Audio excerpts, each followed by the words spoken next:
Par la grâce de Dieu et par la volonté du chef de l'État, son Excellence Macky Sall, je suis redevenu directeur général de l'ARTP après 4 ans d'interruption.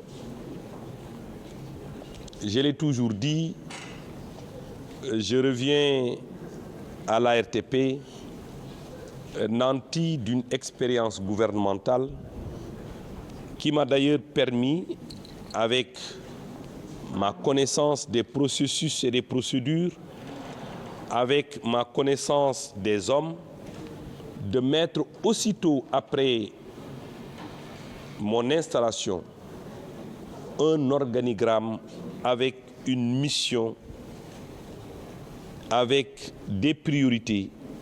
Je l'ai dit tout à l'heure, nous nous sommes fixés 10 priorités qui cadrent bien entendu avec la vision du chef de l'État. Ces priorités, nous allons les énumérer, mais je pense que parmi les priorités, c'est de doter notre pays, le Sénégal, de la 5G, la technologie de la 5e génération. Inch'Allah, avant la fin du mois de juillet, nous pensons que nous aurons déjà bouclé le processus d'attribution des licences ou des extensions de licences,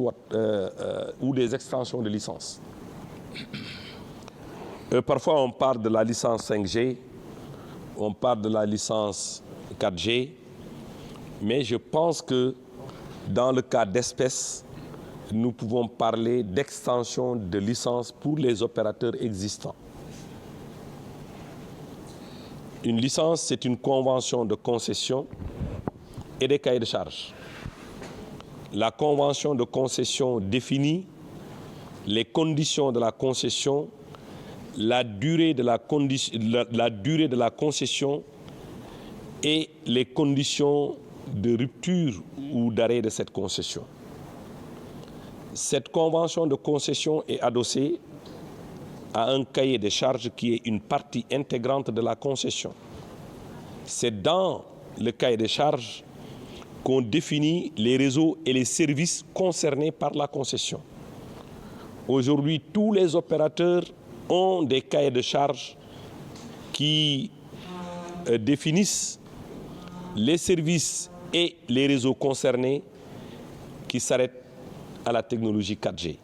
Si nous voulons passer à la technologie 5G, nous n'avons pas besoin de modifier la convention de concession au niveau de sa partie concession, bien sûr, mais au niveau des services et des réseaux qui sont concernés par la concession en modifiant uniquement le cahier de charges.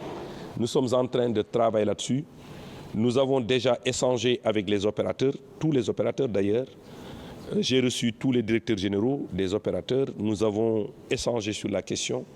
Nous leur avons indiqué la nécessité de doter le Sénégal de la 5G parce que le Sénégal a été toujours pionnier dans la sous-région et en Afrique dans la mise en place des nouvelles avancées technologiques. Donc pour cette fois-ci, pour la 5G, je ne voudrais pas qu'on soit en reste. La deuxième priorité, c'est le roaming national. Le roaming national, nous allons le 17 de ce mois, qui coïncide avec la fête des télécommunications, lancer le processus de mise en place du roaming national. C'est quoi le roaming national?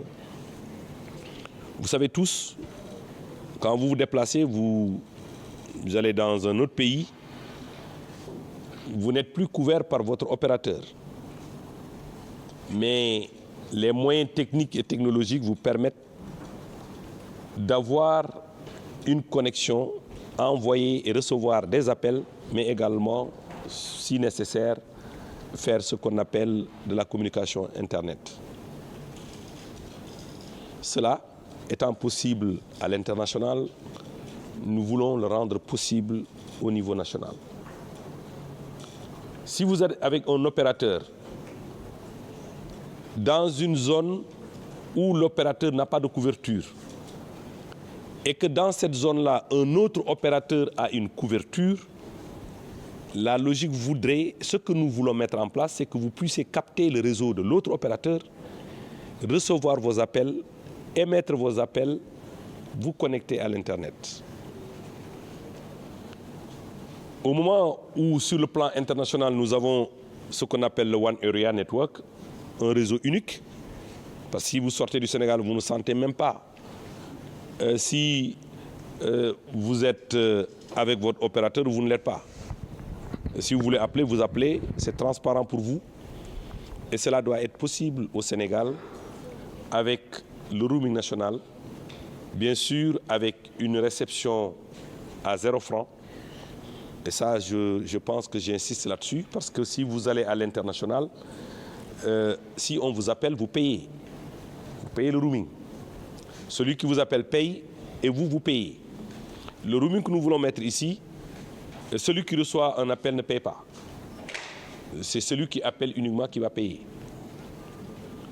Donc cela nous permet de régler un certain nombre de problèmes de couverture pour certains opérateurs, mais cela ne veut pas dire que cela les dédouane des efforts qu'ils doivent déployer pour mettre en place des réseaux conformément à leur cahier de charge.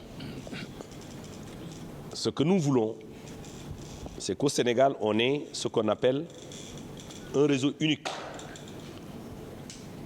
Qu'un client de Orange, de Free, de Expresso, à n'importe quel endroit du territoire national puisse communiquer sans savoir quel est l'opérateur qui véhicule sa communication. L'essentiel, qu'on ne parle plus. Je suis allé dans un département Y éloigné, je n'ai plus la couverture de mon opérateur, où je suis obligé d'avoir 2 SIM ou 2 puces ou 3 puces pour me déplacer, si je suis dans une zone qui couvre 7 SIM, que je puisse communiquer. Non. Vous pouvez avoir votre seule carte SIM, votre seul numéro.